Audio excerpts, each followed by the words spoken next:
행복합니다. 사랑으로 행복합니다. 예, 많이 많이 행복하시기 바랍니다. 우리는 행복을 노래하고 행복하기를 원하고 또 축복의 말을 하지만 사실은 이미 우리는 다 복을 다 받은 자들입니다. 그렇죠?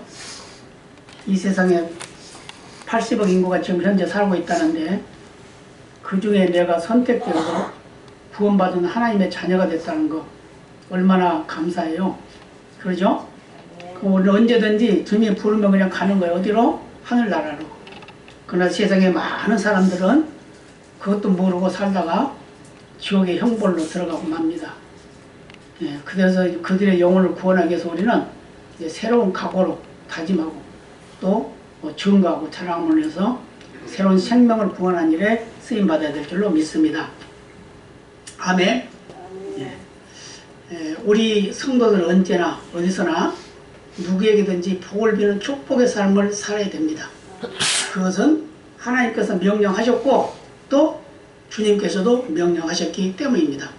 오늘 본문을 통해서 주님께서는 축복의 자녀의 삶이 어떤 것인가 우리에게 말씀해 주고 있어요. 그렇기 때문에 우리는 언제나 하나님이 우리에게 약속하시고 예비하신 그 복을 나누어주는 그런 삶이 되어야 될 줄로 믿습니다. 우리가 축복한다 그 말은 바로 복을 빌어준다 그 말이죠. 예. 하나님은 우리가 축복하면 복을 주시는 것이고 우리가 축복하면 다른 사람이 복을 받는 거예요. 그렇기 때문에 우리는 축복하는 삶을 살아야 될 줄로 믿습니다. 그래서 날마다 감사하고 기뻐하면서 내 이웃에 있는 어떤 영혼이라도 다 그들을 위해서 축복하는 그런 삶을 사는 우리 모두가 되어야 되겠습니다. 오늘 본문을 통해서 하나님께서는 아론과 그 아들들로 하여금 이스라엘 자손을 축복하게 하셨습니다. 이는 제사장들이 이스라엘 백성들을 축복할 수 있는 권한에 대한 규례를 만든 거다 그 말이에요. 그런데 이 권한은 제사장 스스로의 권위에 기초하지 않고 복의 근원이신 하나님의 권위에 의한 것이라는 사실입니다. 그렇기 때문에 제사장은 백성들을 축복할 때 하나님의 이름으로 선포해야 됩니다. 또 이것은 하나님께서 제사장들에게 임하신 권위에 의한 권세이기 때문에 이것은 누리고 살아야 된다 그 말이에요. 이것은 그래서 제사장 자체가 가지고 있는 권위가 아니라 주님께서 우리에게 주신 거다 그 말이에요. 그래서 제사장들은 중보자 역할만 하는 거예요. 그래서 하나님이 복 주신 것을 선언하는 거룩한 일을 담당했다는 그런 의식을 가지고 이 일을 감당해야 됩니다. 이것은 바로 하나님께서 우리에게 임된 권세입니다. 그래서 신약의 예수님께서도 이것을 말씀하셨어요. 구약시대에는 제사장들에게만 제한되게끔 말씀하셨지만 예수님이 오시고 난 후에는 모든 믿는 자들이 이 일을 감당할 수 있는 제사장의 역할을 하도록 만들었다 그 말이에요. 그래서 마태복음 26장 26절에 이렇게 말씀합니다. 저희가 먹을 때 예수께서 떡을 가지사 축복하시고 떼어 제자들을 주시며 가라사대 받아 먹으라 이것이 내 몸이니라 하시고 또 마가복음 8장 7절에서는 또 작은 생선 2마리가 있는지라 이에 축복하시고 명하사 이것도 그 앞에 놓게 하시니 또 누가복음 6장 28절에 보면 너희를 저주하는 자를 위하여 축복하며 너희를 모욕하는 자를 위하여 기도하라.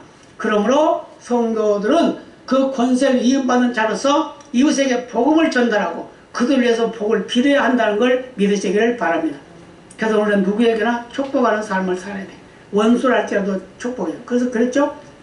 너를 저주하는 자라도 그걸 축복해라 그 말이에요. 근데 그게 잘 안 되죠. 그래요? 누가 나를 약 올리거나 나를 해롭게 하면 뭐라 그래요? 막 같이 욕하고 싸우잖아요. 그러죠? 근데 그걸 잘할 수 있는 방법이 있습니다. 누가 나를 위해서 나에게 욕을 하고 뭐 저주하고 그러면 하나님 들으셨죠?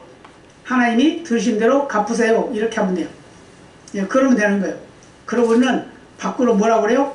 저 영혼을 불쌍히 보시옵소서. 예, 기도하는 그런 삶을 살아야 된다 그 말이에요. 그래서 성경에서는 두 가지의 복을 말씀하고 있습니다. 한 가지의 복은 물질적이고 현세적인 차원의 복입니다. 물질적인 거, 현세 우리가 살아가고 있는 모든 환경 속에서 이루어지는 복. 그 다음에 둘째는 영적이고 내세적인 차원의 복입니다. 이 영적인 내세적인 복이 바로 우리가 예수 믿는 자에게 임하는 거다 그 말이에요. 그래서 전자는 부차적이고 후자는 바로 우리 일차적이고 또 절대적이고 영원한 복입니다. 믿으시기 바랍니다. 그러나 하나님은 우리에게 복 주심에 있어서 현세적인 것과 내세적인 것을 구분짓는 것은 현명치 못하다라고 말씀하고 있어요. 왜냐하면 신약에 와서 예수님은 모든 것을 버리고 주를 쫓는 자를 현세에서 100배의 복을 받고 내세에도 영생을 받으리라 라고 이렇게 말씀하셨기 때문입니다. 그래서 오늘날 개인의 장소나 부귀나 명예나 또는 뭐 등남이나 어떤 뭐 승급이나 이런 것들, 개인적이고 물질적인 복만을 비는 기복신앙이 아니라 물질과 또 여러가지 우리의 필요한 것을 구하는 것도 맞지만 더 중요한 것은 뭐냐면 우리 영혼이 잘되기 위해서 구해야 된다는 걸 우리에게 말씀해 주고 있습니다. 그래서 우리는 복이 단순히 하나님께서 인간들에게 베푸신 유익의 단계를 넘어가야 된다라고 말씀하고 있어요. 그래서 창세기 15장 1절로 이렇게 말씀합니다. 이후에 여호와의 말씀이 이상 중에 아브라함에게 임하여 가라사대 아브라함아 두려워 말라 나는 너희 방패요 너희 지극히 큰 상급이니라. 그러니까 큰 복은 뭐라고요? 하나님이 나와 함께 계시다는 거예요. 하나님이 나의 모든 것이다 그 말이에요. 그게 가장 큰 복이라는 겁니다. 시편 3편 3절에서 8절도 이렇게 말씀합니다. 여호와여 주는 나의 방패시오 나의 영광이시오 나의 머리를 드시는 잔이이다. 내가 나의 목소리로 여호와께 부르짖니 그 성산에서 응답하시는도다. 내가 누워 자고 깨었으니 여호와께서 나를 붙드시미로다. 천만인이 나를 둘러치려 하여도 나는 두려워 아니하리이다. 여호와의 일어나소서 나의 하나님이여 나를 구원하소서. 주께서 나의 모든 원수의 뺨을 치시며 악인의 일을 꺾으셨나이다. 구원은 여호와께 있사오니 주의 복을 주의 백성에게 내리소서. 아멘. 이렇게 말씀하고 있습니다. 그러니까 우리가 기도하는 것도 내가 원수를 갚으려고 하는 것이 아니라 하나님이 원수를 갚아주시도록 기도하라는 거예요. 그래서 나는 무조건 축복하면 돼요. 그래서 아브라함에게 하나님이 약속하셨죠? 뭐라고 그래요? 너는 복의 근원이라. 너를 축복하는 자 내가 복을 내리고 너를 저주하는 자에게 내가 저주하리니. 그랬잖아요. 네가 복의 근원이야. 네가 하라는 대로 되는 거야. 네가 말하는 대로 되는 거야. 그걸 반대로 말하면 어때요? 너를 축복하는 자에게 내가 복을 줄 거야. 아니면 너를 저주하는 내가 저주할 거야. 하나님이 하시겠다는 거예요. 그래서 우리는 우리 스스로 원수 갚으려고 하지 말고 그 원수 갚는 것을 하나님께 맡기라 그 말이에요. 우리가 해야 할 일은 뭐라고요? 축복하는 일이에요. 축복하는 일. 그래서 요한복음 15장 5절에 예수님이 이렇게 말씀하셨어요. 나는 포도나무요 너희는 가지니 저가 내 안에 내가 저 안에 있으면 이 사람은 과실을 많이 맺나니 나를 떠나서는 너희가 아무것도 할 수 없음이라. 예수님이 없으면 우리는 아무것도 못한다는 거예요. 우리의 생명도 예수님이 있어야 되고. 그럼 세상 사람들은 예수님이 없는데 어떻게 잘 살아가냐? 물론 그렇죠. 그렇지만 그들은 뭐예요? 결국이 뭐죠? 형벌로 빠지는 거예요. 그렇기 때문에 세상에 많은 걸 가지고 있고 많은 나쁜 짓을 해서 남의 것을 훔치고 빼앗고 죽이고 치고받고 했어도 주님 앞에 가면 부끄러울 수밖에 없어요. 주님 만나지도 못해요. 어디로 가요? 불구덩이로 들어가는 거예요. 그래서 오늘 본문에서 말씀합니다. 뭐라고요? 복 주시는 여호와다. 여호와는 내게 복을 주시고 그랬죠? 복 주시는 여호와. 하나님과 백성들 사이에 중보적 역할을 담당하는 제사장들이 하나님의 명을 받아서 축복한 기도의 응답이 바로 여호와는 복 주시는 여호와다. 그래서 여호와는 복 주시고 지키시는 여호와. 그것이 약속이라는 겁니다. 그래서 하나님께서는 당신의 백성에게 복을 주시며 보호해 주십니다. 믿으시길 바랍니다. 이것은 성경을 통하여 수없이 많은 신뢰를 찾아볼 수 있습니다. 복 주시고 보호하시는 여호와를 믿는 자들은 하나님의 권능으로 악에서부터 보호함을 받게 됩니다. 아멘. 시편 121편 4절에 이렇게 말씀합니다. 이스라엘을 지키시라는 졸지도 아니하시고 주무시지도 아니하시리로다. 아멘. 사실상 창조주의 하나님은 믿는 것이 참된 복의 시작이고 진정한 보호의 시작이라고 말씀하고 있습니다. 그러므로 복을 주시는 여호와를 깨닫는 것이 믿는 자의 신앙의 첫 단계입니다.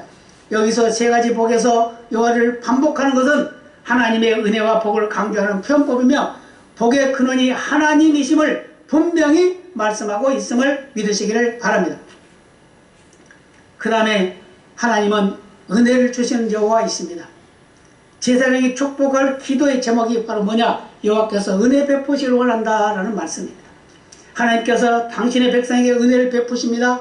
하나님의 은혜는 죄의 용서가 전제되어 있습니다. 복을 주셔서 하나님 믿게 한 후 하나님께서는 믿는 자들을 용서하시고 은혜 가운데로 인도하신 것을 믿으시기를 바랍니다. 그래서 여호와의 얼굴이라는 말을 하죠. 여호와의 얼굴은 뭘 말하죠? 바로 하나님의 본체를 말하고 있는 거예요. 본체. 그래서 시편 4편 6편에 이렇게 말씀합니다. 여러 사람의 말이 우리에게 선을 보일 자 누구뇨 하오니 여호와여 주의 얼굴을 들어 우리에게 비치소서라고 이렇게 말하고 있어요. 주님의 얼굴 얼마나 중요해요. 주님이 우리를 바라보지 않는다고 하면 우리는 보잘것없는 인생으로 살아갈 수밖에 없습니다. 그래서 마태복음 18장 10절에 예수님이 이렇게 말씀하셨습니다. 삼가 이 소자 중에 하나도 없이 여기지 말라. 너희에게 말하노니 저희 천사들이 하늘에 계신 내 아버지 얼굴을 항상 배웠느니라. 어린아이 하나 섬기는 것이 바로 천사들이 일거리를 만들어주는 거다 그 말이에요. 하나님 앞에 가지고 가요. 우리가 선을 행하면 그 선을 행한 것을 하나님께 가지고 가가지고 아무개가 이런 일을 했어요 라고 보고한다 그 말이에요. 그러나 우리가 악을 행하면 어떻게 될까요? 마귀가 가지고 가요. 마귀가 욥기서에 보니까 그래요. 마귀가 그 악한 것을 가지고 와가지고 하나님 아무개가 이렇게 악을 행했어요. 이거 좀 때려주세요. 그런다는 거예요. 그러나 천사는 뭐 한다고요? 우리에게 복을 원하고 있다고 말이에요. 마귀는 우리의 저주를 원하고 있지만 천사는 우리의 복을 원하고 있어 우리에게 말씀해주고 있습니다. 그래서 죄인은 하나님의 얼굴을 볼 수가 없습니다. 그러나 오늘날 믿음으로 의롭다 여김을 받은 성도들에게는 하나님께서 당신의 얼굴을 비춰주신다는 걸 믿으시기를 바랍니다. 이게 바로 은혜와 사랑인 줄 믿으시기를 바랍니다. 그리고 특별히 또 말씀하셨어요. 평강을 주시는 여호와다. 하나님이 주신 복의 세 번째 복은 평강을 주시는 하나님이라는 겁니다. 이게 바로 축복의 기도입니다. 하나님께서는 당신의 백성에게 평강을 주십니다. 참된 복을 받아 하나님을 믿은 후 은혜 가운데서 살다가 성도들 완전한 복락의 평강을 허락받게 됩니다. 그래서 시편 4편 7절 8절에 이렇게 말씀합니다. 주께서 내 마음에 두신 기쁨은 저희의 곡식과 새 포도주의 풍성할 때보다 더하니이다. 내가 평안히 눕고 자기도 하리니 나를 안전히 거하게 하시는 이는 오직 여호와시니이다. 우리가 아무리 좋은 걸 가지고 있어도 하나님이 우리를 지켜주지 않으면 아무 소용이 없다는 거예요. 우리가 자고 일어나는 것도 하나님이 하셔야 된다는 거예요. 하나님이 하셔야 돼요. 자고 있는데 그냥 하나님이 우리 데려가면 어떻게 돼요? 그것도 문제예요. 어떤 분이 이런 고백을 하더라고요. 저녁에 잠을 들면서 내가 내일 일어날 수 있을까? 이렇게 걱정하고 잤네. 그거는 주님께 맡겨야죠. 그렇죠? 주님께 맡기는 거예요. 주님 이 밤을 편히 쉬게 하시고 내일 아침에 정시에 눈을 뜨게 하옵소서. 그럼 눈을 떴으면 하나님 또 눈을 뜨게 하셔서 감사합니다. 그러잖아요? 이게 우리의 인생에 사는 모습이다 그 말이에요. 그렇기 때문에 하나님의 백성인 성도들은 생활을 궁극적인 생활 또는 긍정적인 생활 또는 평강 가운데 임하는 생활, 그래서 언제 어느 환경과 처지 속에서도 소망을 두고 사는 그런 생활이 되어야 될 줄로 믿습니다. 성도들은 이 땅에 살면서 하나님의 평안을 맛보고 살아야 돼요. 그리고 결국 영원한 평강 가운데로 들어간다는 걸 믿으시기를 바랍니다. 지난 한 해도 여러 가지 환경의 어려움과 고통도 많았습니다. 정말 힘들고 어려웠습니다. 그런데 새로운 한 해를 또 주셨어요, 우리에게.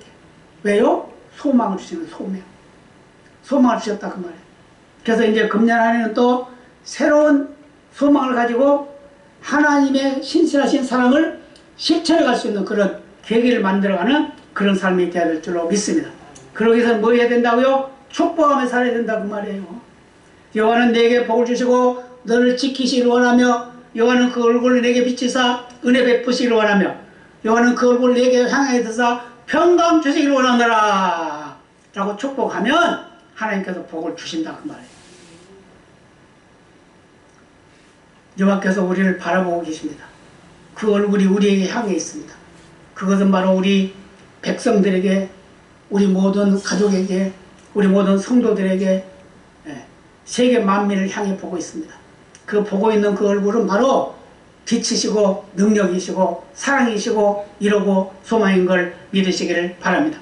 그래서 이웃을 위해서 축복하는 사회, 사회를 위해서 축복하는 사회, 나라와 민족에서 축복하는 삶, 이것이 바로 우리의 삶이어야 된다는 걸 말씀해 주고 있습니다. 그래서 특히 영혼을 사랑하는 뜨거운 열정을 가지고 우리가 축복하는 삶을 삶으로 해서 만복을 누리시는 은혜가 임하시기를 바랍니다. 그래서 믿음의 복을 누리시길 바랍니다.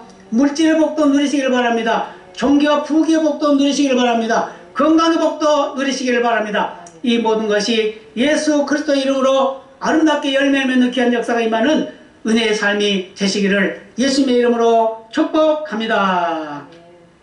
우리 기도하고 성찬식을 하도록 하겠습니다. 하나님 감사합니다.